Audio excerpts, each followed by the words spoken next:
Afronautas, boa tarde para quem está do lado de cá, boa noite para quem está do lado de lá, e bom dia para quem assistiu em outros horários. Sejam todos bem-vindos, todas bem-vindas, todos bem-vindos a mais uma transmissão ao vivo do nosso canal Pensar Africanamente. Vocês devem ter percebido que minha voz está um pouco fanhosa, realmente. Eu estou quase derrotada por um resfriado, mas não. Hoje é o dia... Hoje é o Dia Nacional do Samba, e não é um resfriado que vai me derrotar. Então, tenha um pouquinho de paciência, que vai dar certo. Muito bom. Para quem... manda aí um link para as pessoas, gente. Para quem não está numa roda de samba ao vivo, o que é justíssimo no Dia Nacional do Samba, não custa chegar aqui na nossa roda, por favor. Então, por gentileza, vamos compartilhando aí o link geral e arrastando geral para cá. Nós estamos em 3 lugares diferentes. Estamos no Pensar Africanamente, YouTube, na página da Mana Tânia de Carvalho, de Angola, sempre aos sábados, ela cede a página dela para que nós possamos ampliar o alcance da nossa voz. E estamos também no Facebook, Pensar Africanamente. Onde você estiver, já dá seu like, já bota esse dedinho para cima aí, porque isso nos ajuda a impulsionar os algoritmos. Então, faça isso, por gentileza. Fiquei pensando, gente, porque o Dia Nacional do Samba, pelo que eu encontrei, eu não sei se é a história única ou se é verdadeira, ele começou na Bahia com uma visita do Ari Barroso em 1960, e um vereador achou tão relevante aquela visita que chamou de Dia Municipal ou Estadual do Samba, não me lembro. Vereador municipal, era um vereador. Só que essa efeméride se tornou tão importante que espraiou, e é atualmente o Dia Nacional do Samba. Nós vamos conversar hoje sobre samba, ancestralidade e continuidade. O pessoal de Angola pode parecer estranho, mas a ancestralidade começa no Brasil, não começa no samba. Eu imagino que começa no samba. Eu até tentei trazer uma pessoa para falar sobre o samba aqui, mas não foi possível. Eu fico devendo para vocês uma próxima live do samba ao samba. Faremos, eu prometo. Então, quando nós estamos falando de ancestralidade aqui, nós estamos falando do trabalho da Maíra de Brito, Maíra de Deus Brito, já ela vai comentar com vocês, porque ela pesquisa exatamente mulheres, samba, candomblé, e continuidade a Carla, que trabalha com escolas de samba mirins. Então, acho que somou muito bem ancestralidade e continuidade. Eu hoje estou de Ileaê na cabeça e no meu cenário.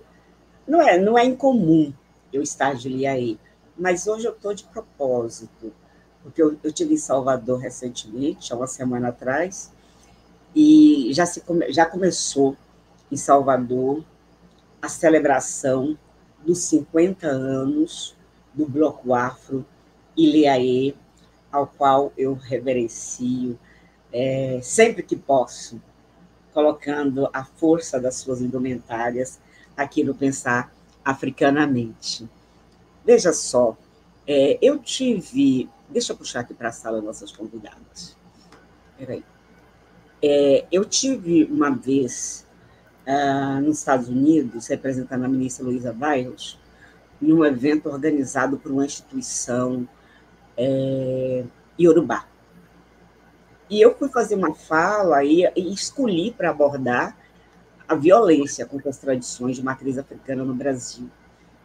E quando eu falei, por exemplo, da quebra de Xangô,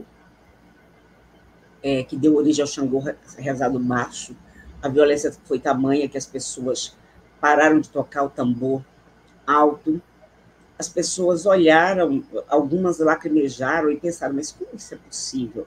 A minha tradição no Brasil é perseguida, é violentada. Todas as tradições de matriz africana no Brasil, em algum momento, foram perseguidas, violentadas. Em algum momento, a polícia estava presente, cercando, prendendo, e assim por diante. Tanto é que eu coloquei aí na abertura, na descrição do YouTube para vocês, um trecho que eu amo da canção de Nelson Sargento, Agoniza, mas não morre. Samba agoniza, mas não morre. Alguém sempre te socorre. Antes do suspiro derradeiro. Samba negro, forte, destemido. Foi duramente perseguido. Na esquina, no botequim, no terreiro. Isso é só um trechozinho da canção de Nelson Sargento que resume essa violência vivenciada pelas tradições de matriz africana no Brasil. A Adriano dizendo que sempre escuta o Ileaê.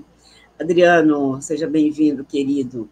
Ele que nos acompanha lá de Ananindeua, região metropolitana de Belém do Pará. Seja bem-vindo. Queridíssima Miriam Castro, de São Paulo. Eu fiquei imaginando que pouca gente viria nos acompanhar hoje, porque o normal é que estejam nas ruas. Mas até que estão vindo, viu? Acho que alguns vão para a rua depois. Algumas pessoas vão para a rua depois.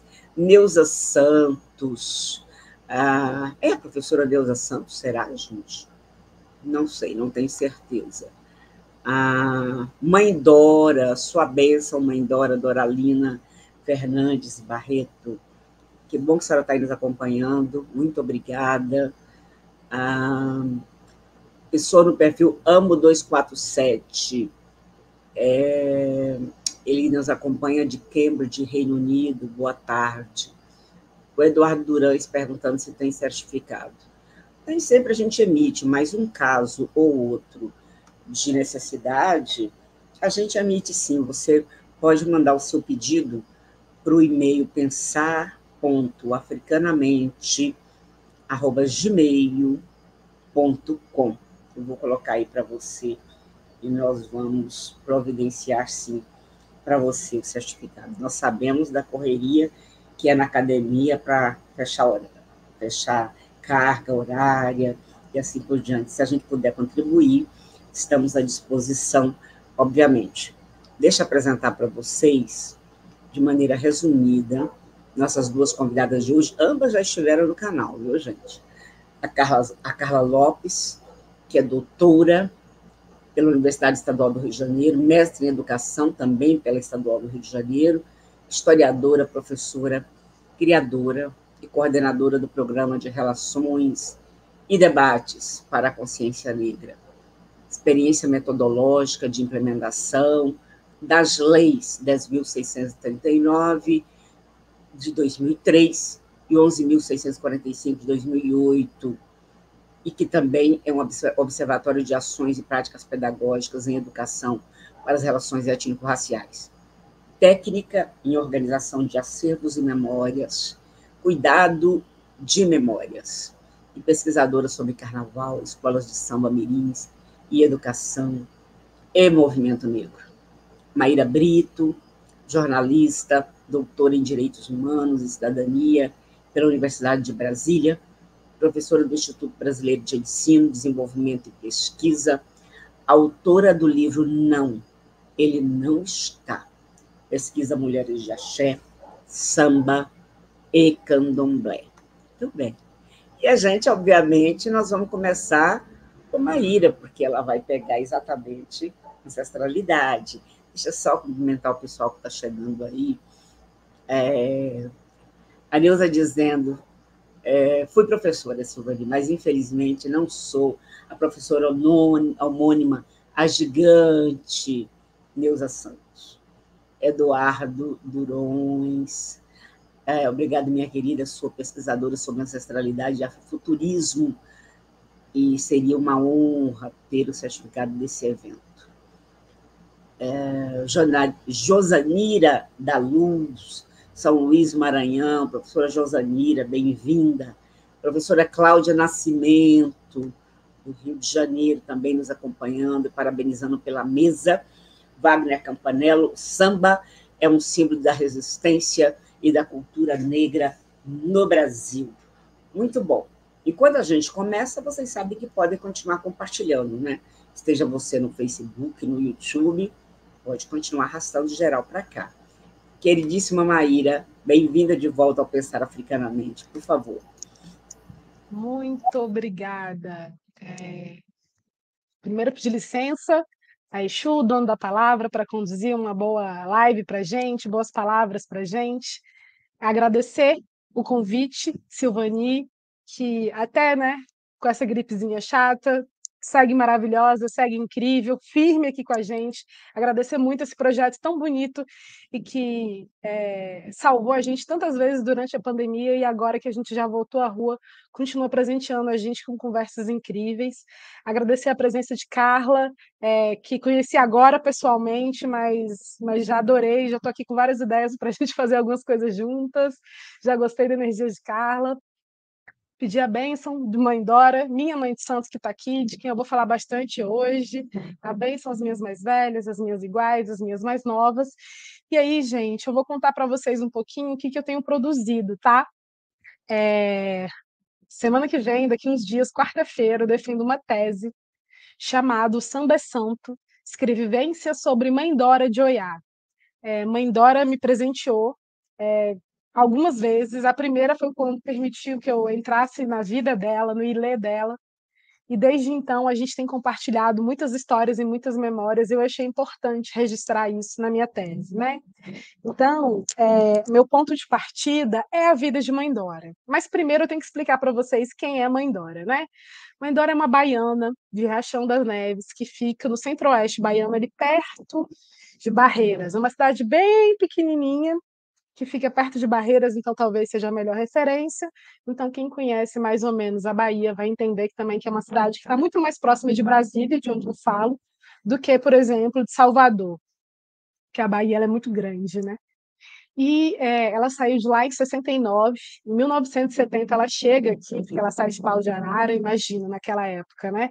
Como que era o percurso. Ela chega aqui, vai morar em Taguatinga. Lá em Taguatinga ela fez boas amizades.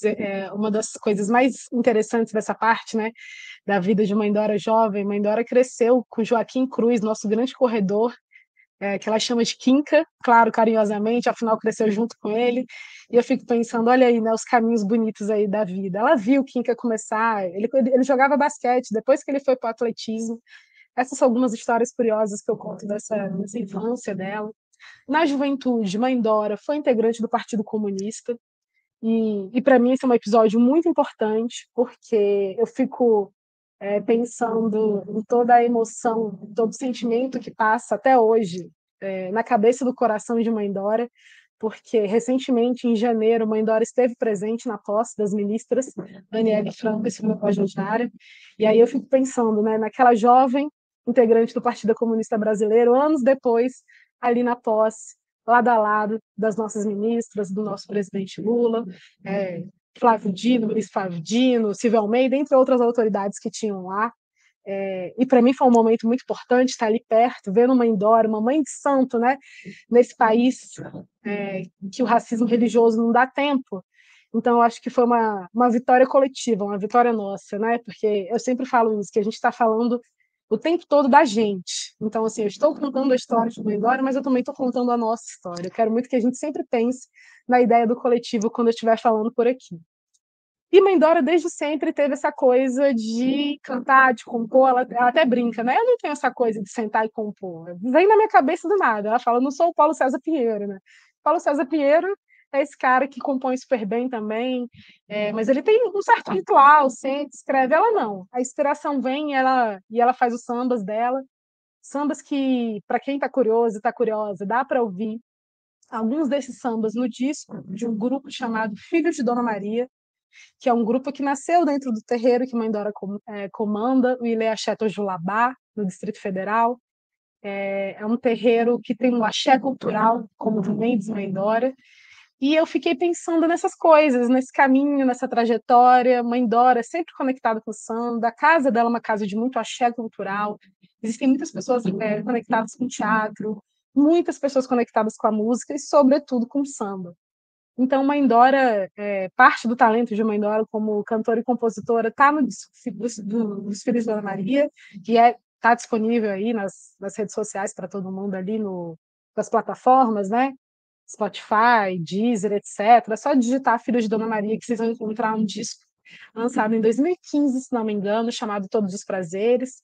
Lá tem 3 composições dela, inclusive uma música linda chamada Clareia Minha Mãe, que é para a Yansan. Vamos para ouvir segunda-feira, né, que é dia dela, dia 4 de dezembro. E Mãe Dora sempre teve essa coisa de cantar, de compor. Tem música dela também no Afoxé Algumpá. O que é o Afoxé Algumpá? O Afoxé Algumpá é um afoxé, como o nome está dizendo, né? E que os afoxés colocam candomblé na rua. E aqui no DF, aqui em Brasília, existem poucos afoxés, o Afoxé Algumpá é um deles, e Mãe Dora também tem uma composição muito bonita, feita com meu irmão de santo, Felipe Cunha. Então, quando a gente se apresenta, coloca o candomblé na rua, as pessoas também têm a oportunidade, por meio do Afoxé Algumpá, conhecer essa faceta, né? Não só de compositora, mas de cantora também, que de vez em quando Mãe Dora dá uma canja aí pra gente. E estudando isso, né, eu percebi que realmente, desde sempre, Mãe Dora tinha essa conexão com a música, com a cultura, com o samba, inclusive porque essa história começa mesmo com um projeto muito bacana, e que inclusive vai conversar totalmente com as coisas que a Carla vai dizer. Porque Mãe Dora criou um projeto lindo de musicalização para crianças e adolescentes do Jardim ABC. O Jardim ABC é um bairro né, em que é muito comum ter pessoas em situação de vulnerabilidade, porque é um bairro pobre, com pouco acesso à saúde, educação, saneamento básico, etc. É um bairro que, na verdade, já fica no estado de Goiás, porque né, o terreiro está bem ali na fronteira, e Mãe Dora criou esse projeto, já tem alguns anos, e esse projeto, apesar de hoje ele estar parado, a gente espera voltar em 2024, que é isso, a gente precisa, né? A gente faz algumas feijoadas para arrecadar dinheiro, etc. Então, com esse dinheiro, com essa grana, a gente consegue fazer o projeto acontecer. Então, a gente espera que em 2024 as coisas estejam mais tranquilas, porque, querendo ou não, né, gente, com a chegada da pandemia, tudo mudou, a vida deu umas voltas, mas aos pouquinhos a gente vai voltando e a gente espera em 2024 voltar com esse projeto lindo que Mãe Dora criou, chamado ABC Musical. Então, com esse projeto ABC Musical, Filhos de Santo, que são músicos, e normalmente músicos de samba, eles ensinam as crianças a tocar, a cantar, e assim, são vários instrumentos, violão, tudo de percussão que vocês podem imaginar, é um projeto muito lindo. E esse projeto, eu sempre falo, né, que ele é tão bem sucedido que ele já levou 2 dessas crianças, que hoje são adultas, para a Escola de Música de Brasília, que é uma das grandes referências. Eu acho que do lado da Escola de Choro, Rafael Rabelo, a Escola de Música de Brasília é um grande lance, né? É o grande lance quando a gente está falando de aprender música aqui em Brasília, aqui no Distrito Federal. Então, é muito legal assim poder compartilhar essas histórias com vocês. Ou seja, a gente está vendo que o samba sempre esteve na vida de Mãe Dora, seja ela conduzindo esse projeto lindo que é o projeto ABC Musical, e algumas dessas crianças, assim, tem criança que começou, gente, piquititica mesmo, assim, nenenzinha, e hoje já está maior e toca no Afoxé Algumpá. Então, a gente está vendo que esse projeto, por mais que ele, nesse momento, não esteja acontecendo, os frutos estão aí e a gente espera que em 2024 a vida consiga se organizar a ponto de colocar o projeto de novo na rua. E logo depois veio os Filhos de Dona Maria, que tem esse nome não é por um acaso, né? Eles são filhos de Dona Maria Padilha, que, que juntou os meus irmãos maravilhosos, Amilcar Paré e Calil Santarém, para fazer samba, para falar de samba, e claro, não só de samba, mas de outros também sons que têm a ver com a nossa ancestralidade. E aí eu dou a dica para vocês, escutem Filhos de Dona Maria. Eu acho que é um samba talvez muito diferente do que vocês tenham visto hoje, porque eles realmente estão olhando muito para a tradição do samba, sobretudo para o samba do Recôncavo Baiano, que a gente fala muito pouco, que eu acho que a gente precisa falar mais. Samba do Recôncavo, que tem como grande, né, referência hoje, vivíssima, maravilhosa, Dona Dalva Damiana, que é a madrinha de Mãe Dora de Oiá, ambas integrantes da Irmandade da Boa Morte. E aí eu estou contando essas histórias para vocês porque eu estou costurando aqui algumas ideias que eu vou apresentar mais adiante, né?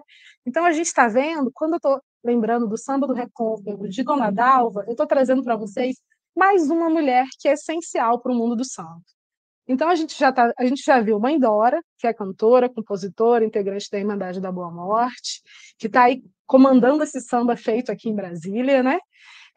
Acabei de falar para vocês de Dona Dalva Damiana, que quem ainda não conhece pode digitar no Google, redes sociais, a família dela alimenta as redes sociais ali para conhecer um pouquinho de Dona Dalva, da família dela e tudo que elas têm feito, né?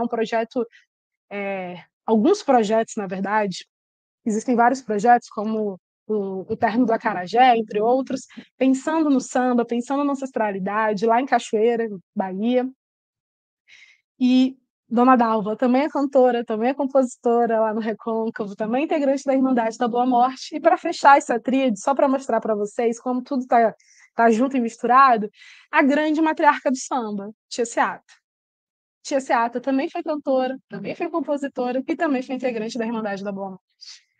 Olha aí, né? Porque eu acho que quem começou essa live pensando, gente, como é que ela vai juntar esses três elementos, né? Mulheres de axé, samba, mulher samba e candomblé. Como assim? Gente, está tudo junto e misturado, né? O samba nasce nos terreiros, né? Aí, até ontem eu estava na rádio falando de samba, na Rádio Nacional da Amazônia, aí o pessoal falou assim, ei, Maíra, o samba, ele é carioca ou ele é baiano? Os cariocas vão ficar bravos comigo, mas é isso, né, gente? O samba é baiano, ele nasce nos terreiros de candomblé na Bahia, e depois ele vai ganhar o mundo, e sem dúvida, né, esse samba urbano que a gente conhece, ele nasce no Rio de Janeiro, ali com as bênçãos das tias baianas, tia Seata, tia Sadata, tia Persiliana, entre outras mulheres. E por que eu estou batendo tanto nessa tecla? Porque o machismo funciona muito bem, e o machismo, ao longo do tempo, apagou muito dessas mulheres. Tanto que até hoje as pessoas não sabem que tia Seata também era cantora e compositora. Tia Seata dizem que tocava prato, né? O prato com a faca, que é um instrumento essencial do samba de roda da Bahia, muito bem. Infelizmente, muita coisa se perdeu, mas não tem problema não. A gente está voltando para lembrar as coisas que se perderam. Inclusive, tem a grande polêmica, que eu adoro essa polêmica, adoro contar essa fofoca. E quando a gente fala que é fofoca, todo mundo presta atenção, vocês já perceberam? Eu brinco, né? Eu sou professora também, sou jornalista, sou professora. Aí, às vezes, eu falo, gente, vou contar uma fofoca em sala de aula. Aí os meninos rapidinho ficam atentos. Eu falei, fofoca vocês gostam, né? Aí eu falo qualquer coisa lá, que, enfim, não é uma fofoca na verdade. É só para chamar a atenção deles. Mas o que acontece? Existe uma história que roda por aí falando, eita, será que a tia Seata, né, realmente foi uma das compositoras de Pelo Telefone? O primeiro samba registrado na Biblioteca Nacional? Eu não tenho dúvidas disso, inclusive na minha pesquisa eu falo sobre isso, né? Então eu estou falando de um lugar muito tranquilo, não é conversa de botequim. Eu cheguei a conversar com a Grace, Grace que é bisneta de tia Seata, e também, né, integrante da Irmandade da Boa Morte, e sem dúvida, né, gente, já se falava há muito tempo sobre essa ideia do samba ter sido uma criação coletiva. Olha a ideia do coletivo de novo, né? Do samba pelo telefone ter sido um samba coletivo criado na casa da tia Seata sendo cantora e compositora, sem dúvida que a marca dela também está em Pelo Telefone, né? Então é importante que a gente retome essas memórias, que essas mulheres não se percam. E aí eu fui bem lá atrás, mas se a gente andar um pouquinho mais para cá, a gente tem outras tias, né? Por exemplo, Tia Fé. A Mangueira nasce no terreiro da Tia Fé. Tanto que a atual presidenta da Mangueira, né, ela é descendente de Tia Fé. Então, assim, isso é muito bonito. E eu gosto muito de falar dessas mulheres, para que a gente não esqueça. É, vivíssima também, temos Tia Surica, grande referência da Portela, maravilhosa, uma figura, né, nas redes sociais. Eu dou muita risada com ela, porque é gostoso ver isso, né? Porque também o que acontece? Algumas pessoas insistem em colocar as nossas narrativas de pessoas negras só num lugar de dor, de tristeza. Mas é isso, a gente tem muita coisa boa para contar, muita alegria, muita vitória, muita conquista. E várias dessas mulheres estão contando coisas legais, gostosas, leve para a gente. E tia Surica, sem dúvida, é uma delas, né? E eu gosto de lembrar disso, essa marca também da alegria, né? Que a gente não se esqueça disso, senão ficam jogando só narrativas de dor para a gente, definitivamente não é isso que a gente quer. E aí, voltando um pouquinho, né, para a Mãe Dora, é isso. Mãe Dora é essa mulher que eu chamo de fazedora, porque ela também é costureira, tá, gente? Gente, ela joga nas ondas, ela é costureira, porque os looks belíssimos do Afoxé 1, tá? Quem tiver curiosidade, digita aí no Google, que vai aparecer nas redes sociais do Afoxé. Os looks é Mãe Dora que pensa, né?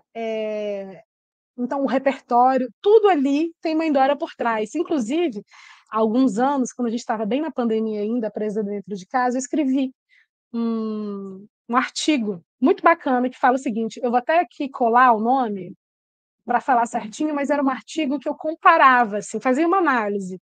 E aí, claro, né, gente, sem querer ranquear nada, porque essa definitivamente não é essa a ideia, mas assim, o nome do artigo é Seata de Oxum adora de Oiá, mulheres na linha de frente no samba e no candomblé. Então, mostrando como que existem muitas semelhanças entre Tia Seata e Mãe Dora de Oiá, né? Elas estão separadas por quase um século. Tia Seata, ano que vem completa, né, 100 anos que Tia Seata foi por um, mas Tia Seata aí deixou o seu legado, sem dúvida, e tem outras mulheres fazedoras de samba, Tia Fé, Mãe Dora, Tia Surica, mas eu poderia ficar aqui horas falando de outras, por exemplo, Dona Vilma Nascimento, que recentemente, infelizmente, né, foi vítima de um caso de racismo horroroso, inclusive aqui no aeroporto de Brasília. Sem dúvida, Dona Vilma, essa história não vai ser maior do que tudo de alegria que ela trouxe, não só para Portela, mas para todo mundo que gosta de samba, não é mesmo? Eu sou mangueirense, mas óbvio, apaixonadíssima por Portela. A primeira vez que eu pisei na quadra da Portela, meu coração deu uma balançada. Assim, eu falei, eita, e agora? E aí, para ir para a reta final, finalizar aqui minha fala, para depois passar para a Carla, que eu estou doida para ouvir sobre o projeto dela, eu quero que, a partir desses comentários que eu trouxe para vocês, que a gente consiga pensar como que realmente não tem como falar de samba e de candomblé sem as mulheres, né? O candomblé, para quem não conhece, o candomblé é uma religião de uma matripotência muito forte. O professor Anderson Flor, né, que está aqui sempre, um grande parceiro aí do Pensar Africanamente, meu professor, um grande amigo, quem eu respeito e admiro muito, né, tem traduzido alguns trabalhos interessantes de uma socióloga nigeriana chamada Oyeronke Oyeyumi, e que eu acho que ela ajuda a gente a pensar essa matripotência. E é isso, né, gente? O candomblé ele nasce de uma ideia de útero ancestral. Então não tem como a gente não falar de candomblé sem falar de mulher. Né? Se a gente pega os itãs relacionados ao Oxum, por exemplo, Yansan, a todas as Iabás, na verdade. Então, eu acho muito importante que, para esse primeiro momento, eu vou jogar aqui algumas ideias, depois a gente volta, mas que vocês percebam como que a essência do candomblé está nas mulheres, claro que os homens também são importantes, não estou falando disso, e é importante também que a gente pense que essa é uma conversa que ela não está, quando eu estou falando de mulher, eu quero muito que a gente pense numa visão não ocidental da conversa, que a gente consiga ampliar um pouco essa noção de mulher, tá? Só para a gente não cair em certas confusões aí que às vezes o pessoal arranja. Mas eu quero que vocês pensem a importância das mulheres, né, desse fazimento de uma religião que está falando de ancestralidade, que está, assim, por exemplo, os terreiros na Bahia, eles têm isso, né? Alguns, não todos, mas os grandes terreiros, os terreiros históricos, né? Gantuá, Xalgum, Opoafonjá, eles estão o quê? Sempre colocando mulheres. E isso não é uma grande coincidência, isso não é por um acaso, né? Essas mulheres são líderes por um motivo, como a gente costuma dizer no candomblé, por um fundamento. E algumas dessas mulheres que eu trouxe para vocês do mundo do samba, muitas são conectadas com o candomblé, outras não. Mas, mais uma vez, né? Como que o samba ele não teria acontecido? O samba não seria o que é hoje se não fosse Tia Seata e as Tias da Pequena África, definitivamente. E é isso. Elas estavam abrindo suas casas, fazendo comida e comida que tem axé. Não é só fazer comida, não é só fazer um arroz com feijão. É uma comida que tem axé, tem uma energia dentro dessa comida. Essa comida vai alimentar o corpo e a alma. Essas mulheres estavam cantando, fazendo composições. Essas mulheres estavam fazendo relações, né? Criando construções sociais ali. Quando Tia Seata cura a perna do presidente na época, né? Ele tinha um negócio daquela perna que não melhorava nunca, aí bateram lá no telefone dele falando, ó, tem uma mãe de santo que vai dar um jeito nisso. E ela deu, claro que, né, ela foi ajudar uma pessoa, porque é isso, né, ajudar, né, e num sentido também muito mais amplo dessas ajudas que tem falado por aí. Realmente é compartilhar essa axé cura também.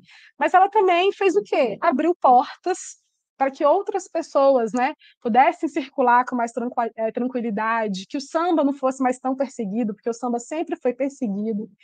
E aí, para realmente fechar minha fala, aproveitando isso, dessa ideia do samba sempre foi perseguido, a gente pensar essa dimensão espiritual do samba, né? Pensar o samba como um orixá, que é isso, foi perseguido, mas o samba agoniza, mas não morre. Não tem como. E eu acho que a fala da Carla vem muito nesse sentido, falando desse projeto, dessa continuidade. E o samba nunca vai morrer, porque ele tem esse fundamento espiritual muito forte. Ele é um grande orixá, eu falo, o samba é um grande orixá, o orixá do pertencimento, um orixá de poder transformador. Eu quero que vocês pensem um pouquinho sobre isso. Obrigada, passo a palavra. Obrigada, Maíra. Para quem chegou depois, eu estou meio combalida hoje, com um resfriado meio cruel, mas eu não ia deixar de vir aqui celebrar o Dia Nacional do Samba com vocês. E a Dolores Lima, sua bênção, está aí nos acompanhando. E sim, alguém perguntou, Mãe Dora é a pessoa que você está dizendo? É a pessoa que você está dizendo. Doralina Fernandes Barreto Regis. É Mãe Dora, que já esteve, inclusive, no canal, e eu não tinha a dimensão do trabalho que Mãe Dora desenvolve, hein? Porque tem isso também, há um apagamento muito grande, né? Eu nunca pensei em Tia Seata como compositora, disse pode uma coisa dessas, né? Sendo que o samba nasceu na casa de Tia Seata, como assim? Não foi como não teria sido compositora? Como sim? Né? Maíra traz provocações extremamente importantes. Deixa eu ver aqui, Adriano Coutinho. Eu me identifico com o candomblé, ainda mais na fala de Muniz Sodré, quando fala da filosofia de Arqué, com base no povo urubá. Salve a cultura matriarcal, fala potente. Deixa eu ver o que mais nós temos aqui. Sidney Costa, parabenizando Maíra. Dolores Lima e a Dolores cumprimentando Carla. Carlinha, minha querida, bom te ver por aqui. Olha o Tom dos Santos aqui, entrando na provocação. Alô, alô, cariocas. O samba é da Bahia. Axé. Eita, eita, eita. Deixa eu ver. A mãe Dora dizendo, Maíra do céu, estou emocionada. É muito bom quando vejo minhas filhas de santo captando todo o aprendizado que eles passam. Axé, filha. Professor Carlos Teixeira, boa tarde, afronautas. Deixa eu ver aqui. Acho que eu perdi a sua fala aqui, professora. Eu estou meio perdida hoje, porque eu estou realmente bastante combalida. Está aqui. Que alegria participar desse espaço e numa tarde de celebração. Samba, ancestralidade e continuidade. Salve o samba. E o professor Carlos convidando aqui, eu estou procurando, não estou achando, aqui. Hoje tem roda de samba na celebração Ubuntu Showa, na cidade de Uchoa, região noroeste do interior do estado de São Paulo. Na verdade, gente, nacionalmente, desde ontem estão ocorrendo diversas celebrações do Dia Nacional do Samba, provavelmente vai até amanhã, porque nós não somos do tipo que faz festa a conta-gota, nós não comemoramos nada a conta-gota, né, não? Então, já desde ontem eu vi várias celebrações ocorrendo no Brasil e deve ir até amanhã, sem sombra de dúvida.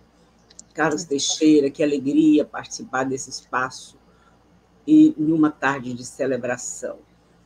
Muito bem, eu já vou passar, então, para a professora Carla. Bem-vinda de volta, querida, é contigo. Oi, gente, boa tarde, estou super emocionada. A fala da Maíra realmente foi muito tocante, eu agradeço muito a todos, todas que estão presentes, o convite de Silvani, essa maravilha da gente estar aqui sintonizada em torno desse sagrado feminino, desse útero feminino, que são as escolas de samba, que é o samba de uma maneira geral. Eu acho que a Maíra tocou numa questão muito, muito importante, que é a disputa, né? Bahia, Rio de Janeiro, sobre a questão do samba.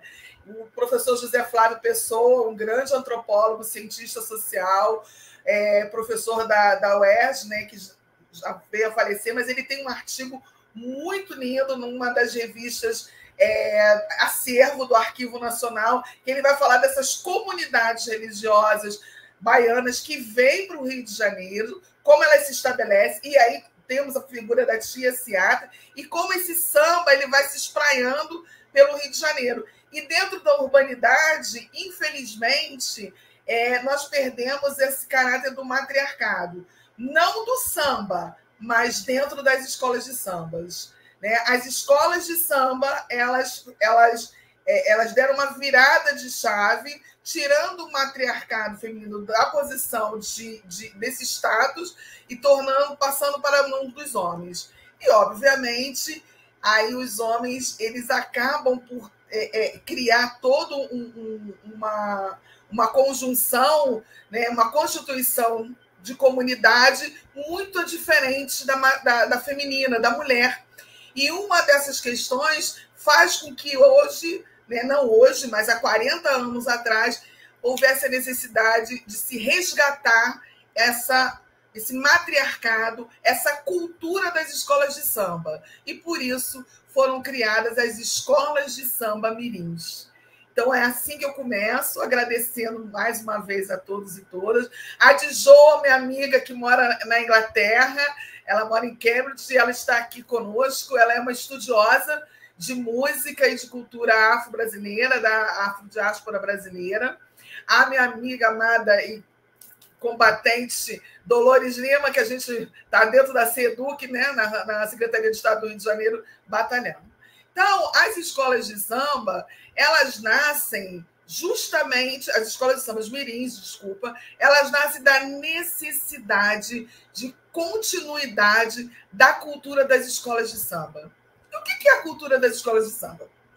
É o jeito de comer, é esse axé da comida, é a forma de lidar, a forma de se congregar, porque as escolas de samba são grandes associações, são grandes locais de encontro, são os equipamentos urbanos que o Estado não teve a decência e a dignidade de atender as comunidades das periferias da cidade do Rio de Janeiro.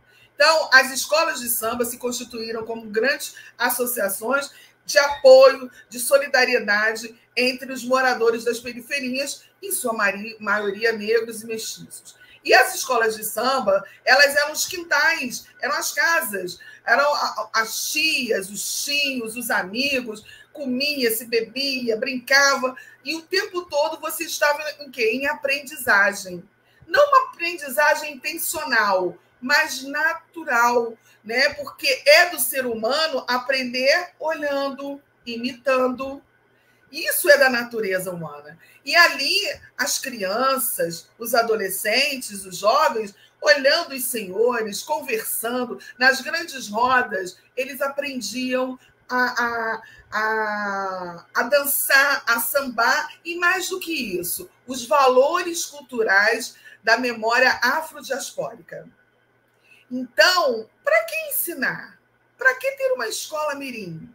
Se a gente convivia no dia a dia, se a nossa convivência é meu tio, minha tia, e se não fosse tio de sangue, era por convivência, já estava me ensinando. Então, não havia necessidade.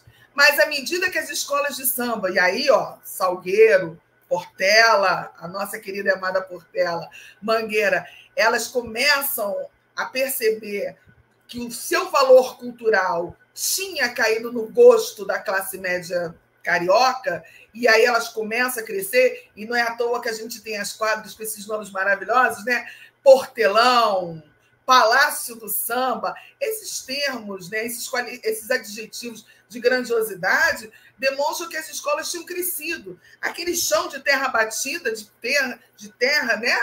Tinha saído. As escolas passaram a ter as suas quadras, né, cobertas, e elas ampliaram. E nisso que você amplia, essas relações familiares, constituídas de longas gerações, elas foram o quê? Se esgarçando.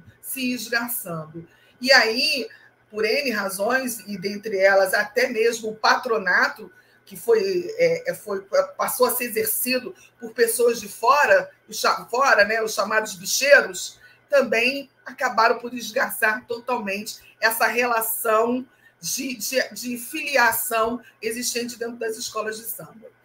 Um dos efeitos é a gente ver a forma como a velha guarda ficou apartada dos demais membros, enfim.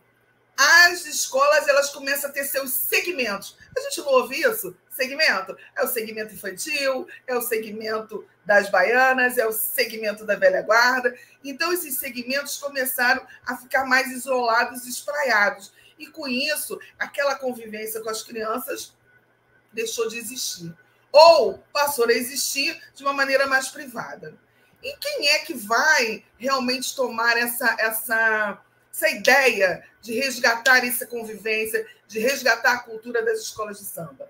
Em 70, Candeia, junto com o Isnar, eles fazem aquele livro, né, sobre a escola de samba, a árvore, né, que perdeu sua raiz. Eles começam a dizer o seguinte: olha, nós estamos perdendo totalmente o nosso contato, essa nossa energia. Axé, gente, é potência, é energia vital. E essa energia vital, ela estava saindo, e realmente é verdade. Martinho da Vila, em 70 e 80, ele começa a criticar esses sambas boi com abóbora. Não sei se vocês conhecem essa terminologia. Samba boi com abóbora. É aquele samba que é de marchinha, que não sabe de nada, que fala que vem, e vai lá. Mas cadê o conteúdo? Então, o Martinho da Vila e vários outros sambistas começam a perceber que as escolas de samba estão virando as escolas de samba SA. Super escolas de sambas SA, super alegorias, escondendo gente, bamba, que covardia. Então, as escolas estavam deixando os bambas, ou seja, a sua história, a sua cultura, por trás de quê? De uma estética que vem da academia, com os carnavalescos, com os grandes artistas. Então, Careca, um benemérito do Império do Serrano, e aí Neuza está falando de Candeia, que é o portenense, mas nós temos também os nossos beneméritos do Império. O Império é conhecido no Rio como a escola raiz, como a escola que ela mantém as tradições. Nós temos o seu benemérito, o Arandi dos Santos Cardoso, que é o Careca, e ele começa a perceber a necessidade de mudar. Mas como mudar a comunidade como um todo? Havia já entre aspas, uma contaminação. Nós já vivíamos a questão de quê? De ter, a princípio, a prioridade da escola de samba é o quê? É o concurso, é o desfile. E aí Careca se volta para as crianças. Ele fala, vou começar com os pequenininhos. Não estão contaminados, eles vão pegar, porque foi assim que a gente aprendeu. Foi assim que a gente... se nós somos do samba, foi assim, por esse caminho que nós caminhamos. E aí, o Careca, já também iluminado, desde 1979, que foi dado o ano da criança pela Unesco, ele começa a perceber a necessidade. A Unesco coloca a necessidade do cuidado com as crianças. Gente, em 1970, toda essa noção que a gente tem de criança, de violência sexual, de todo esse cuidado, a necessidade de legislação para amparar os menores e os adolescentes, ela vem a partir de 1970. Antes disso, não havia. Por isso as crianças foram tão exploradas nos trabalhos, nesse meio capitalista de produção. Porque não havia nenhuma necessidade, não havia um olhar atento sobre a criança com a infância, a adolescência. Né? Isso já vai vir só a partir de 1970. E Careca, que também era um professor, porque ele divulgava a cultura das escolas de sambas nas escolas ali no entorno de Madureira, porque ele era morador da Serrinha, e ali ele conhecia, inclusive, a sua esposa, né, a professora Célia Regina, e eles trabalhavam dentro das escolas falando sobre cultura do samba, a cultura das escolas de samba. E aí o Careca se volta para as crianças e ele faz o seguinte, ele fala, vou pegar essas crianças e vamos dar um novo rumo. E assim surge a primeira escola de samba mirim, chamada Império do Futuro. Ela é uma escola filha da Império Serrano e ela nasce sobre as orientações da professora Célia e do Careca, e ela nasce para atender as crianças, principalmente o quê? no que tange a aprendizagem da cultura das escolas de samba, a aprendizagem da sua história, da nossa história. Quem somos nós aqui na Serrinha? Por quem é o Império Serrano? O que é o jongo? O que é a escola de samba? Quem somos nós na história desse país, na história desse bairro chamado Madureira, Oswaldo Cruz, Vaz Lobo? Então, da necessidade desse autorreconhecimento, dessa ressignificação do universo, existe, que a gente hoje vai chamar de letramento racial, de um letramento estético afrodiaspórico, que Careca, com a professora Célia, eles conseguem, então, trabalhar com essas crianças, principalmente no que tange à violência. Por quê, gente? Porque as crianças são o primeiro alvo de quê? Da violência, de serem captadas, né, pelo tráfico, de serem abandonadas, né, porque as mães saem para trabalhar, eles ficam sozinhos, e aí é a tia que olha, é o outro, mas ficam na rua. Então, a preocupação deles também era tirar essas crianças do domínio de algumas pessoas com mais intenções, principalmente o tráfico, e trazer para elas o significado seguinte, que o Candeia fala nesse livro. E o Candeia fala também, desculpa, nesse livro não, o Candeia deu uma entrevista em 1979, que ele fala o seguinte, que assim como o futebol ele era uma referência para os meninos, como uma forma de subir na vida, então os meninos negros, eles viam no futebol uma forma deles subirem socialmente, economicamente. Ele queria que não fosse só o futebol, mas que dentro das escolas de samba, as crianças percebesse o seguinte, que ser sambista, que ser passista, que ser mestre-sala, porta-bandeira, é também uma referência de ascensão, porque você também ali tem conhecimento e você pode... E aquilo é uma profissão digna, tão digna quanto ser um jogador de futebol. Ou seja, ele vê na cultura uma forma de quê? De educação e de ascensão social.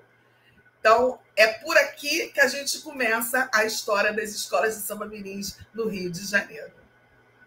Vou passar agora para a Silvaninha e a gente volta com mais bate-papo. Uau! Uau! Eu quero saber mais, viu? Precisamos saber mais. Precisamos saber mais. Eu acho que nossas conversas aqui no canal, elas são provocações, né? Que a gente precisa... provocações que despertam a curiosidade para saber mais e cada vez mais sobre as nossas tradições, a nossa história, a nossa cultura.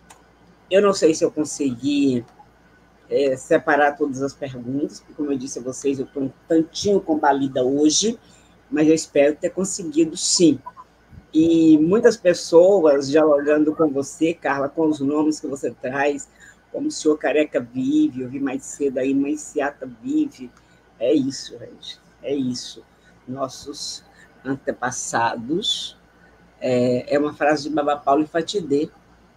Meus antepassados dormem na minha palavra, formam as minhas palavras, é a minha cultura, né? Então, é por aí. Gente, olha só, muita gente caiu aí na pegadinha, na discussão de o samba é carioca ou é baiano? Eu gostei. A VVK nos acompanha da Alemanha, dizendo que se sente muito emocionada. Carlos de Souza, o samba nasceu na negritude baiana ou na negritude carioca? Eu acho que foi bem colocado no início, né? Começa na negritude baiana, que migra para o Rio de Janeiro e dá origem ao samba moderno, como a gente diz, né? Agora, você tem um samba na Bahia que é muito baiano, você tem um samba no Rio que é muito carioca, gente, não tem drama nenhum, não tem problema, não tem drama nenhum. Deixa eu ver. Professora, bom, eu tenho algumas perguntas aqui para vocês, meninas. Professor Carlos Teixeira, como faremos para trazer de volta o matriarcado para o samba? Deixa eu ver quem mais. E ainda, professor Carlos Teixeira, a substituição do matriarcado pelo patriarcado no samba foi ruim para o samba em si? Imagina se não foi. Marinoeli chegou atrasada, mas depois assiste, sabe que fica aí à disposição de vocês Muito obrigada. Deixa eu ver. A professora Neuza Santos dizendo a Império Serrano é uma das pioneiras, trazendo a Lamirim para a dimensão da escola. A professora Carla falou disso também. A Maria Sá Xavier, falando dessa entrada dos evangélicos na cultura do samba, e que é um horror. Neuza Santos, olha aqui que coisa bonita, o samba é isso, né? Sou portelense e amo a vizinha do Morro da Serrinha. Um dos úteros é colo do samba. Bem, entra nessa coisa de uma disputa violenta, gerando, inclusive, muitas vezes, violência mesmo, quando não tem nada a ver não tem. As tradições e com o que se propunha em determinado momento. Maria Xavier, aí a meninazinha me disse, axé é energia, e uma energia que junta. Mãe Dora, isso é oralidade, professora Carla. Você aprende vendo, observando e participando, fazendo junto, coisa mais linda.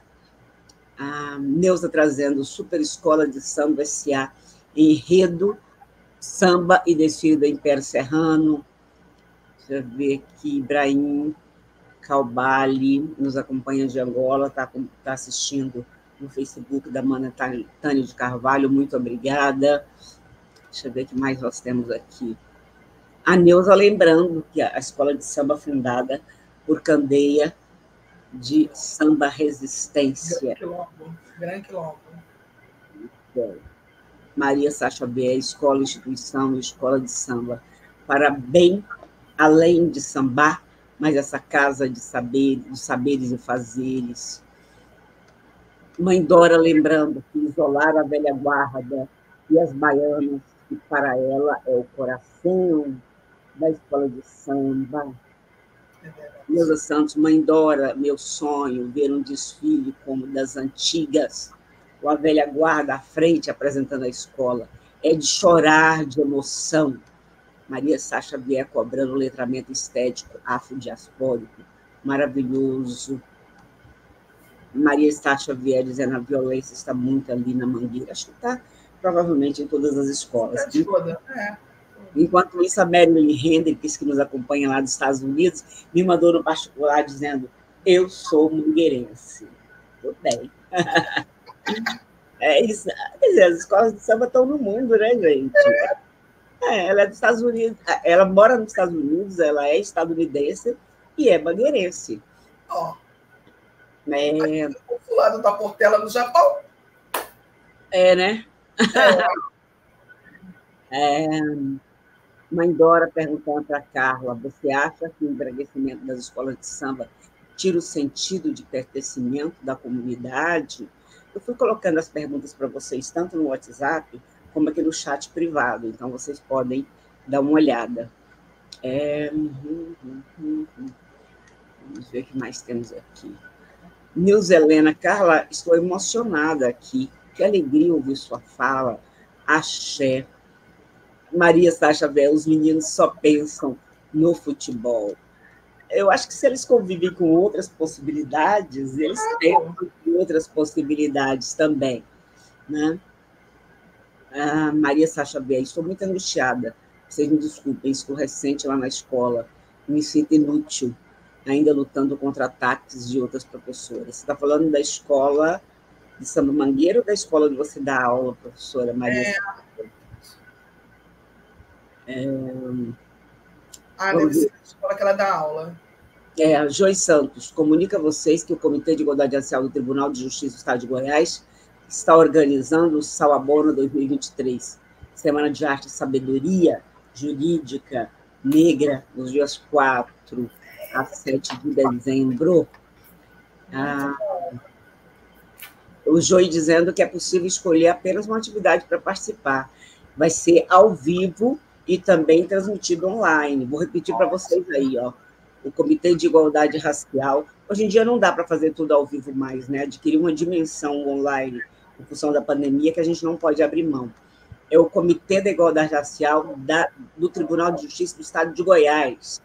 Está organizando um evento aí, Semana de Arte e Sabedoria Jurídico Negra, 4 a 7 de dezembro. Cheguem lá, tem atividades presenciais e também atividades online. Neuza Santos, os evangélicos estão tentando nos apagar, demonizando nossa cor, cabelo, crença.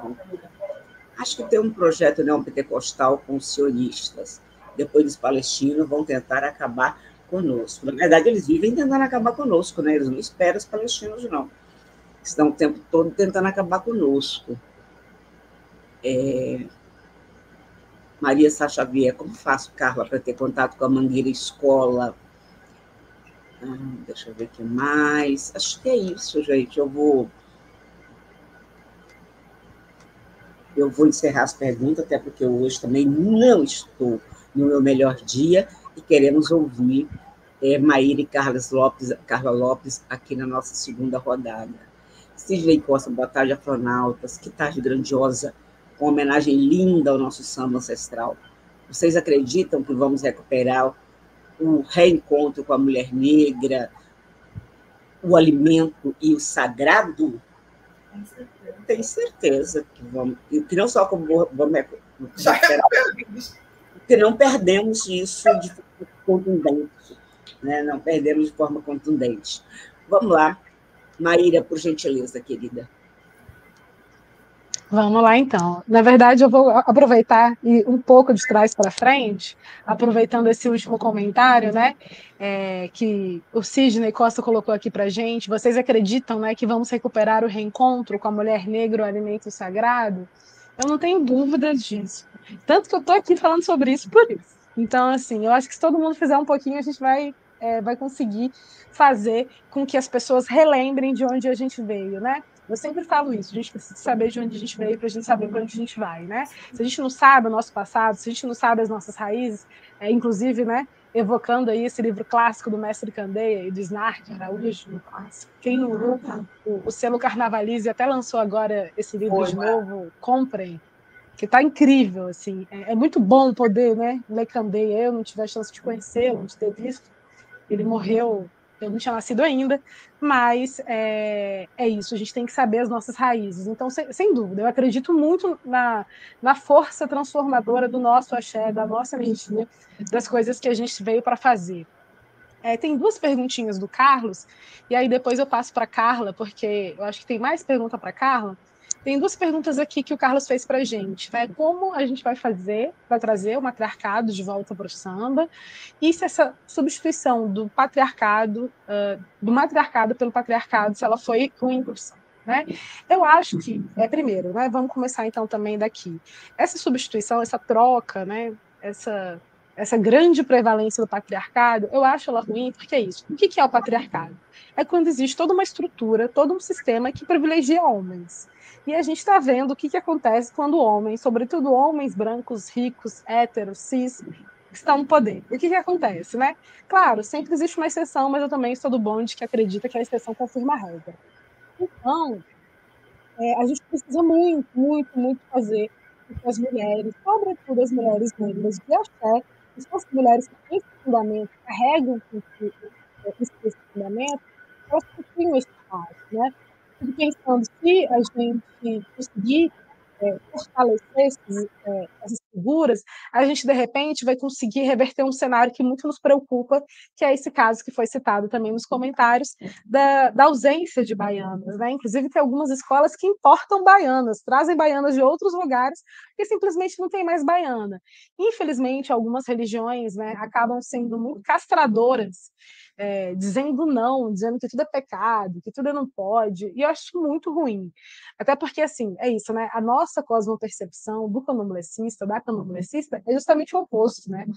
Você vai chegar no terreiro de candomblé e, de repente, você vai ver uma imagem de Nossa Senhora Aparecida. Eu tenho uma imagem, cadê ela aqui? Ó? Tá bem aqui. Aqui. Porque uma coisa não exclui a outra. Porque, na verdade, né, a história do candomblé ela foi sendo desenvolvida entre muitos arranjos e acordos. Orixá, orixá, né, santo católico é santo católico, cada coisa no seu lugar, mas não existe um erro, não existe um pecado. Eu, por exemplo, sou devota de São Jorge, eu sempre falo isso. porque uma coisa não tem nada a ver com a outra. Olha que sorte a minha, eu tenho a chance de andar com o Ogum e com São Jorge. Eu não tenho só um, eu tenho dois para me proteger. Então, e são coisas assim que passa pelo afeto, que passa pelo cuidado, que é muito difícil de explicar racionalmente. É muito mais emoção, é muito mais fé. E fé é um negócio que a gente não explica, né? Mas, voltando, né, eu acho muito importante que a gente fortaleça esses espaços, né? A gente brigue, e brigue de uma forma estratégica, né? Até acho que da última vez que eu tive aqui, na verdade, a vez que eu tive com a Nailá, eu contei aquele tanto de Oxum, né? Como é que o Oxum vence a guerra? Ninguém queria levar o Oxum para a guerra. Ah, não, que o Oxum vai atrapalhar se a gente levar ela para a guerra. Aí ela falou, deixa estar. Aí todo mundo foi para a guerra, resolveram lá umas coisas que tinham para resolver, mas nem tudo, e decidiram voltar para casa. Quando voltaram para casa, viu um monte de inimigo morto caído no chão. E aí Oxalá ficou desesperado. Oxum, minha filha, como é que você tá? O que aconteceu aqui? Tá todo mundo morto, caído no chão.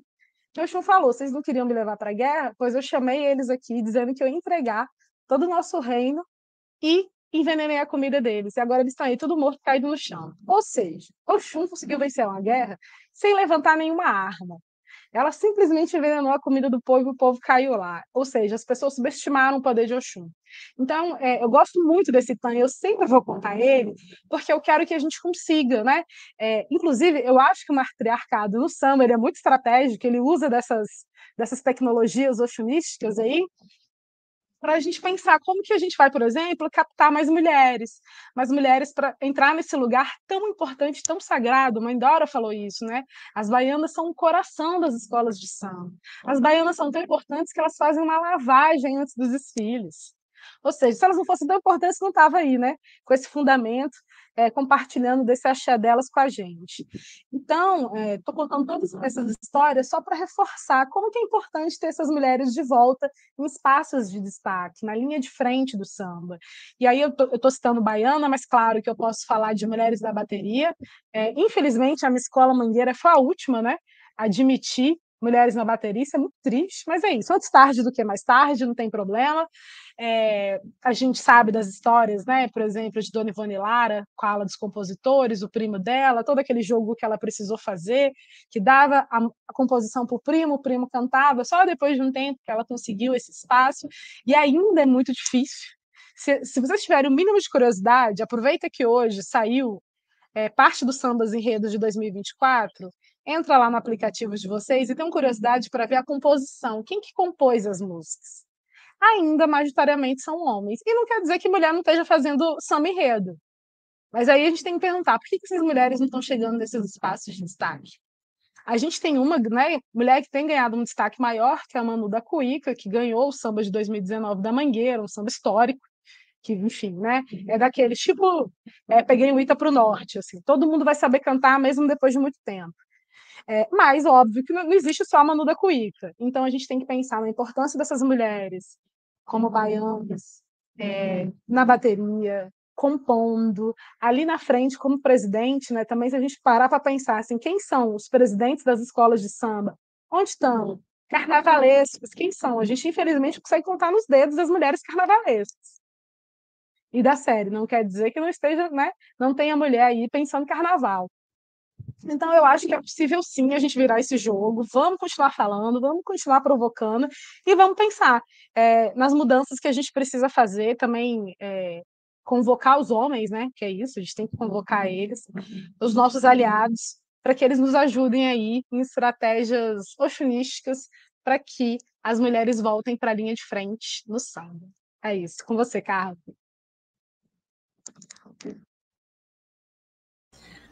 Obrigada, Maíra, muito obrigada. A Miriam Castro está dizendo que os homens não deixam, é uma máfia.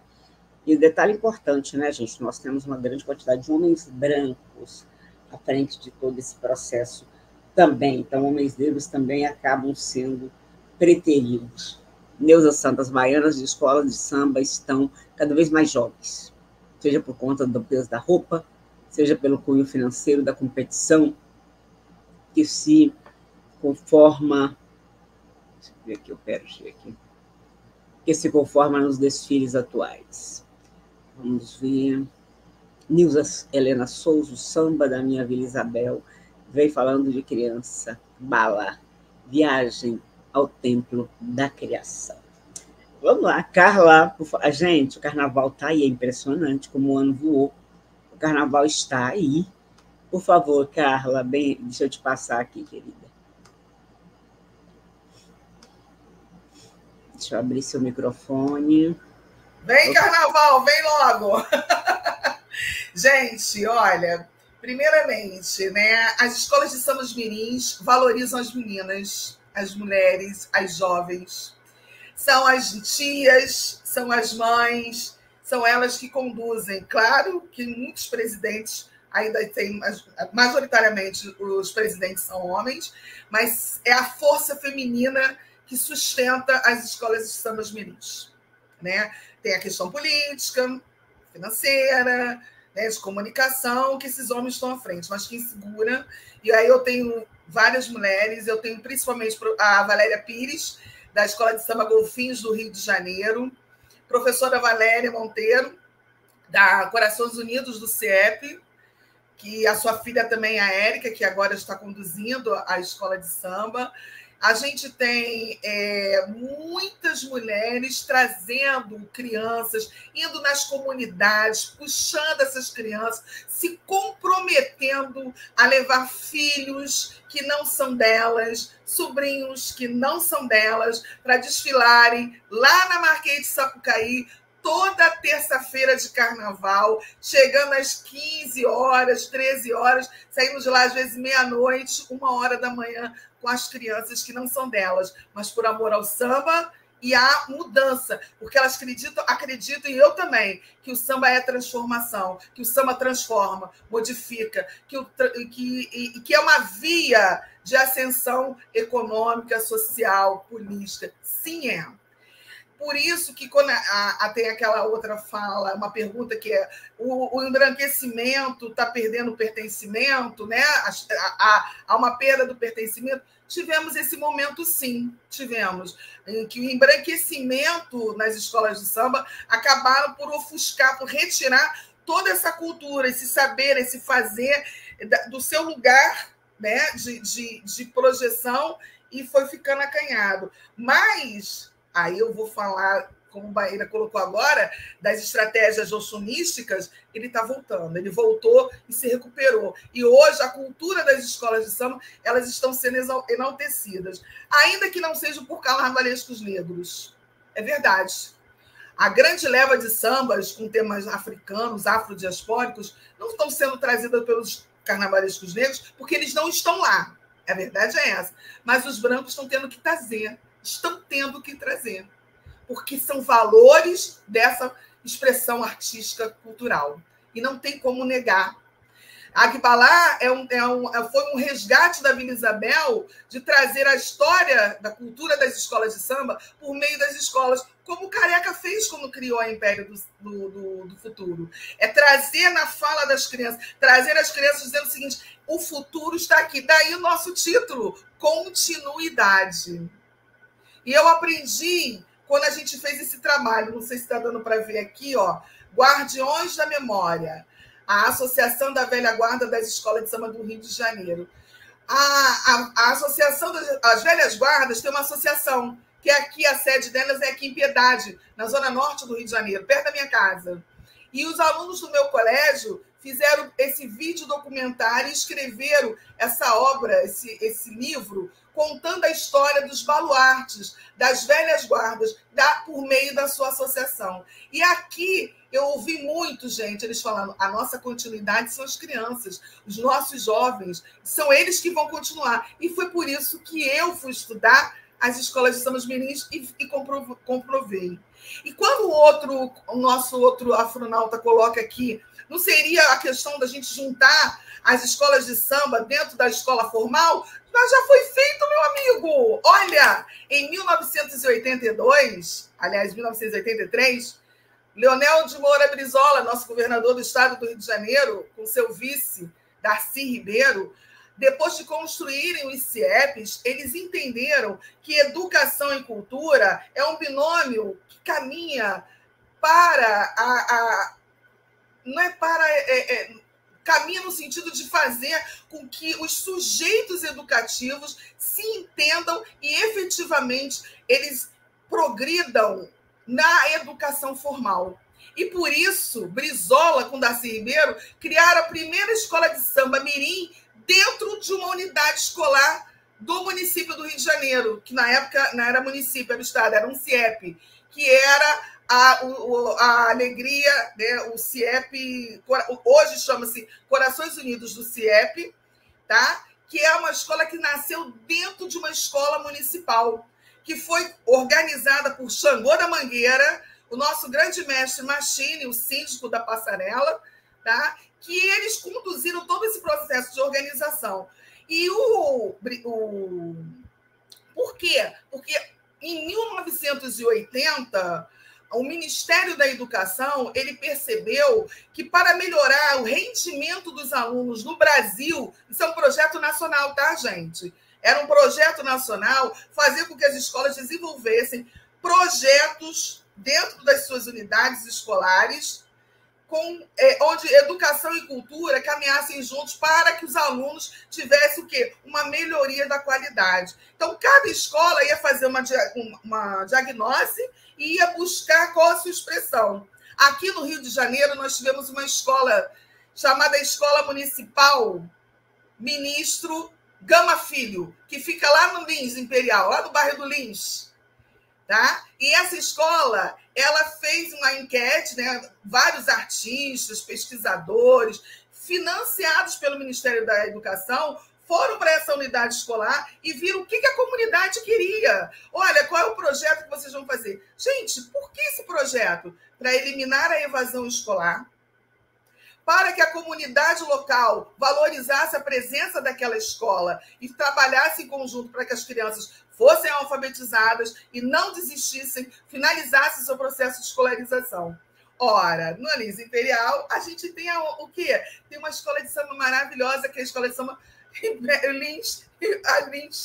E aí, os moradores, apesar de grupos diferentes, eles acharam por bem criar uma escola de samba para as crianças. E a escola municipal Ministro Gama Filho criou uma escola de samba infanto-juvenil. Olha que título, você vai gostar, Maíra? Silvani também. Império das Princesas Negras. E a Império das Princesas Negras, ela contou a história da formação do território do Lins, falando sobre a serra, sobre os escravos que ali viviam, contando, olha aí, gente, ressignificando aquele território. E as crianças se envolveram, fizeram as suas fantasias, indumentárias, fizeram o samba de enredo, e tudo isso, gente, dentro de uma proposta pedagógica. Ao final de 2 anos, o que a escola apurou? Que o rendimento dos alunos aumentou, que não teve reprovação em massa, a comunidade se aproximou, pais, mães se corresponsabilizaram por aquela escola, e a escola de samba infanto-juvenil Império das Princesas Negras se tornou um bem precioso para aquelas crianças e que os movia o ano inteiro. E aí a gente tem muitos deles hoje dentro da escola de samba Lins Imperial, alguns trabalhando na escola de samba mirim, que tem da Lins Imperial, e a escola formal aprendeu que educação e cultura é o caminho. Não dá só para viver nos conceitos eurocêntricos, matemáticos, físicos, químicos. A gente tem que contextualizar. E contextualizar o quê? Com a nossa história, com o nosso território. Eu não posso contextualizar com o samba baiano, mas eu vou ter que me referenciar nele. E aí, quando eu referencio nele, o aluno ele começa a ver, mas essa batida é do baiano, vem do recôncavo. E ele começa a entender essa circularidade, que é a nossa cosmovisão. A cosmovisão afrodiaspórica, ela não é aqui, é Yoruba, aqui, não, ela é circularidade, sempre na circularidade. E o samba é circularidade. Então, a proposta de uma escola formal ter a escola de samba, gente, o que eu quero dizer para vocês hoje, olha que maravilha, isso me emociona e eu falo assim, muito emocionada mesmo, as pessoas podem até reclamar, mas é o meu jeito. Olha, eu tenho uma alegria, porque escola de samba mirim se tornou não só um conceito, mas uma prática pedagógica que extrapolou o território das quadras das escolas de samba. Foi agenciada pelo terceiro setor. O terceiro setor se apropriou desta metodologia para trabalhar com crianças em situação de vulnerabilidade. Isso está aprovado. Várias organizações não governamentais, elas utilizam a metodologia da escola de samba mirim, com oficina de escola de mestre-sala, porta-bandeira, para poder trabalhar com crianças em áreas, em territórios conflagrados. Isso na década de 80, 90 e até hoje. Então, as escolas de sambas mirins, elas não são somente um desdobramento das escolas de samba. Elas são comunidades de aprendizagens que hoje extrapolam a bolha, né? Ou, como alguns gostam de falar, mas eu costumo dizer, extrapolou os muros das quadras das escolas de samba e se tornaram metodologia para se trabalhar com crianças, jovens e adolescentes em áreas conflagradas. É isso mesmo, Nilza. Circularidade. A Zoilda, trabalhei muito com a mestra Zoilda Loreto, aprendi muito com ela. Isso mesmo. Então, as escolas de samba mirins, elas nasceram há 40 anos atrás e esse ano está fazendo 40 anos. Tá? Dia 5 de agosto fizemos 40 anos das escolas de samba mirins. Aí você vai dizer, poxa, mas você falou na década de 80, Império das Princesas Negras, a escola infanto-juvenil, Império da Princesa Negra, Império das Princesas Negras, ela é muito importante. Por quê? Dentro do sistema formal de ensino, ela foi uma prova, ela foi uma evidência de que educação e cultura caminham e são campos que unidos transformam vidas e fazem com que a escola ela tenha um sentido para as crianças. Porque a escola tem que ter sentido. Se não tiver sentido, é por isso que eu não vou, não quero, aquele lugar não me representa, aquele lugar não me faz bem. Mas ela passou a ter. E aí eu quero dizer para vocês que esse projeto da Escola Infanto-Juvenil Império das Princesas Negras, ele durou 2 anos, 81, 82, 83, mas 83 não teve desfile. Mas eles não desfilaram na Marquês de Sapucaí. Então, mas eles fizeram uma coisa muito importante. Eles criaram esse caminho dentro da Secretaria Municipal de Cultura. E por mais de 30 anos, nós tivemos como projeto extracurricular a Escola de Samba Mirim Corações Unidos do CIEP. Aquela escola de samba que o Brizola, com o Darcy Ribeiro, chamando o Xangô da Mangueira, o Machine e outros baluartes das escolas de samba, para criar, organizar essa escola de samba mirim, foi um projeto que acabou sendo absorvido pela Secretaria Municipal, gente. E até 2, 3 anos atrás, ele era oferecido todo ano. Vocês não têm noção o que é uma escola de samba formada por alunos da rede municipal do Rio de Janeiro. Tem alunos, assim, uma ala é só de só de Santa Cruz, tem a ala das Baianas, vinham da Leopoldina, escolas da Leopoldina. Então, pensa nas escolas da cidade do Rio de Janeiro. Todas elas participavam com alas dentro dessa escola. Esse projeto, infelizmente, ele saiu da grade como projeto curricular, mas ficou mais de 30 anos. Então, escola formal, educação, cultura e escola de samba mirim está mais do que provado. É certo. Uau, professora Carla. Para encerrar, o pessoal está perguntando onde encontram esses materiais. Vocês têm algum link, tem alguma sugestão? Fiquem à vontade para colocar. Então, eu estou agora na luta para publicar o livro. Eu quero ver se eu consigo publicar o livro. Ele sai em fevereiro do ano que vem. Eu quero crer. estou torcendo muito, orando muito para que eu consiga essa vitória, para oferecer isso para vocês, mostrar, porque existe ainda muito preconceito, Maíra, Silvani, vocês que estão aqui. Muito. Aí, ó, a Miriam do Castro já achou a tese, lá no laboratório do Instituto de Artes da UERJ. Ela está lá, a tese, mas eu estou fazendo uma revisão que já tem 4 anos e vou lançar o livro e mostrando tudo isso, porque as pessoas têm uma mania de achar assim, escola de Sammirim, você sabe o que eu ouvi quando eu estava fazendo a pesquisa? É escola para não, né? Eu falei, não? Como assim, não? É aquelas crianças que gostam de imitar adulto, né? Eu falei, não, querido, elas não imitam adulto, não. Elas estão aprendendo e elas estão apresentando o que elas aprendem durante todo o ano. Então, isso para a gente ver o preconceito. Então, a luta é grande, é a luta do matriarcado, é a luta das crianças, porque quando a gente quer fortalecer essa cultura e realmente fazer dela um símbolo nacional, porque pode parecer que mas não é ainda, porque não é abraçada por toda a população, mas ela é um símbolo nacional, com certeza. Tá certo. Muito obrigada, professora Carla, muito obrigada, professora Maíra. Eu acho que a gente iria estar já dentro, mas acho que tem muita gente... mesmo. Tem muita gente querendo ir para a roda de samba.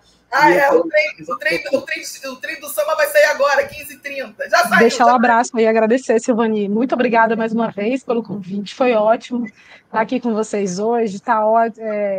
Enfim, foi ótimo conhecer Carla, ouvir assim, ler, né? Ler, ouvir a participação de todo mundo, que é isso. A gente está aqui, parece que a gente está ouvindo as pessoas falando. E eu deixei um link aqui para quem quiser, tem um artigo sobre Mãe Dora, que eu faço conexão com Mãe Dora e Tia Seata, eu deixei aqui nos comentários.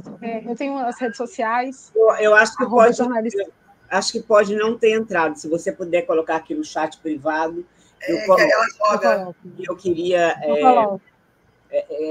dizer a vocês que nós só voltaremos na quinta-feira com a coluna IP Afro, que vai ter sorteio de livro, porque a coluna IP Afro sempre, generosamente, tem sorteio de livro.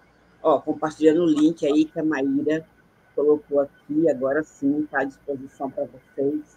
Eu queria, na segunda-feira, conversar um pouco sobre Mulher Negra sobe a rampa, Mulher Negra em posse do presidente, Mulher Negra não pode participar do poder. Mas eu preciso me recuperar um pouco mais, então fica mais para frente, mas a gente vai retomar esse assunto, sim. Muito obrigada, Carla, muito obrigada, Maíra, muito obrigada a cada um e a cada uma que nos acompanhou aí no dia de hoje. Cuidem-se muito bem e até quinta, às 19h30.